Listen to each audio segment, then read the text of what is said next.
Hürmetli qarindoshlar, Sharq Turkiston Surgundi hukumati televiziyasining xabarlar programmasida ko'rishinglarni qizg'in qarshi olamiz. Buyuk Bat xabar kanalining 22 aprel kunidagi xabarida Sharq Turkiston xalqiga vakillik qiladigan Sharq Turkiston Surgundi hukumati Harvard Universitetining Xitoyning Sharq Turkistondagi Uyg'ur va boshqa Turkiya xalqlariga yurgizayotgan irqiy qirg'inchilikni yolg'on degan Xitoy amaldorini mehmon qilganligini aytdi. Xitoy Kompartiyasining Nyu-Yorkdagi bosh elchixonasining boshlig'i Huang Peng oldingi hafta partiya yaqinlari va hukumat amaldorlari qatnashgan Xitoy hukumat tashviqot qurilishi bilan o'rtoqlashib tashkillagan yilda bir qatim chaqiriladigan Harvard Universitetining Xitoy munbiriga qatnashib qolgan so'zida Xitoyning Uyg'urlarga yurgizayotgan irqiy qirg'inchilikni zadimi tilga olmadi.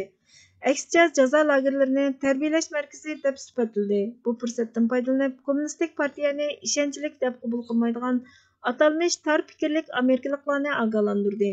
Sotsializm tuzumining Xitoyning uzun yillik madaniyat tarixidagi 1 milliard 400 millionlik Xitoyning tanlashi ekanligini, Amerikaliklarning Xitoycha alayidlikka ega sotsializmga hurmat qilishini talab qildi.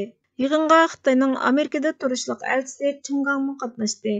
Sharq Turkiston Surgundi hukumatining bosh ministri Salih Xudoyer payshanba kundagi bayonotida Harvardning Huang Pengni kutib olganligini ayblaydiganligini, Harvardning kechirim so'rab Uyg'ur irqiy qirg'inchiligini ayblashini talab qilganligini aytdi.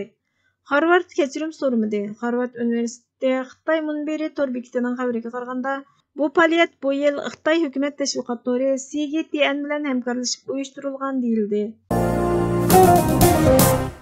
Hindiston Times'ning 24 fevraldagi xabariga qaraganda, Amerikaning Birlashgan Davlatlar Tashkilotida turishliq bosh elchisi Linda Thomas-Greenfield Birlashgan Davlatlar Tashkiloti kishilik huquq kengashining mas'ulini Xitoyning Sharq Turkistondagi insoniyatga qarshi jinoyati to'g'risidagi dokladini e'lon qilishga chaqirgandan keyin Birlashgan Davlatlar Tashkiloti kishilik huquq komissari Mashal Bacheletning har qanday ziyaratining cho'qim to'solg'isiz va cheksiz bo'lishi kerakligini o'ttirg'a qo'ydi. Xitoy vakolatchisi Twitterda buningga javoban Xitoyning Mashal Bacheletning Sharq Turkistonga qilgan ziyoratini o'z ichiga olgan har qanday ziyoratini qarshi oladiganligini, buning ikki taraf o'rtasidagi normal bordi-keldi bo'lishi, siyosiy kontrol qilish va yomon g'arazlik besimning bo'lmasligi kerakligini, bu xil bema'ni so'zlarning Amerikaning ziyoratni qalaymiqallashtirish, to'solg'i paydo qilish muddaosini oshkorlaydiganligini bildirgan.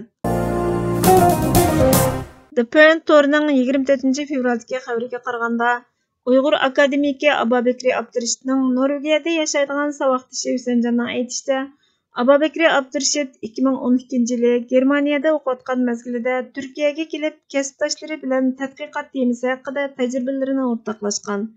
Vatanga qaytgandan keyin 2018 yilning boshida qo'lga ilinib, 10 yildan ortiq muddatlik qamoq jazosiga uchragan.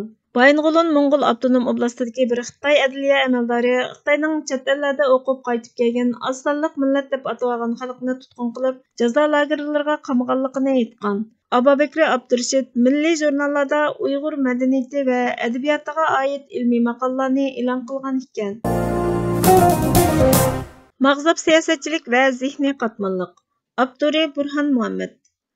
Madaniy dunyoda mag'zab siyosatchilikning fasiqona yasham va munofiqona tutumning bozorlashib ketayotganligiga hamda buning talalarcha atalmish madaniyat da'vosi qilib bormagan qo'sh yuzlik aktivist va alichbar siyosatchilar yig'inidan sodir bo'layotganligiga shohid bo'lib turibdimiz.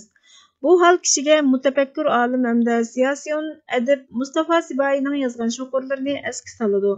Qalam nodonning, miltiq qonxo'rning, hokimiyat xoinning, munbar fosiqning qo'liga tushib ketganda vatan odam yashug'siz jangalga aylanib qoladi. Bu qurlar madaniylikdan, madaniyat yildizi cho'nqur bo'lgan haroratlik ongdan badaviychi zehniyatga chekinishning sabab va ifodalarini, belgi alomatlarini aks ettirib turibdi. Bu yana necha ming yillik madaniyat orqa ko'rinishiga ega bo'lgan, yana kelib madaniyat yaratgan Madina, ya'ni shahar qurgan bir millatning kelajagini indigenistlarning toifasining halqasiga bog'lab qo'ydigan, mundaqcha aytganda, madaniy dunyoga quruq qo'l kirmagan bir millatni jangalliqlar toifasiga so'rib akirib qo'ydigan darajada vijdonsiz, tuyg'usiz manqurt tiplarning milliy tarixiga, ajdodiga qara yuzlik bo'ladigan bir urinishni tap tortmay millatning chiqish yo'li jumlasidan sanaydigan va oqlaydigan shalg'ut zihniyatlarning qandaq qilib yangi zamon jangal zihniyatining mansublariga aylanib qolganligini ifoda qilib turibdi.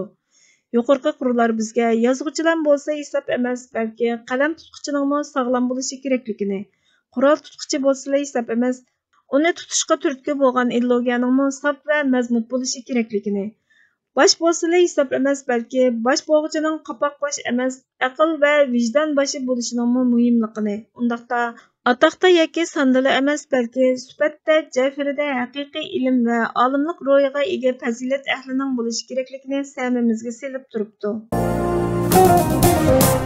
Hurmatli ko'ruvchilar, xabarlarimizni ko'ngil olish uchun ko'p rahmat. Kelar qitimqi programmamiz ko'rishguncha Allohga omonat bo'lg'aysizlar.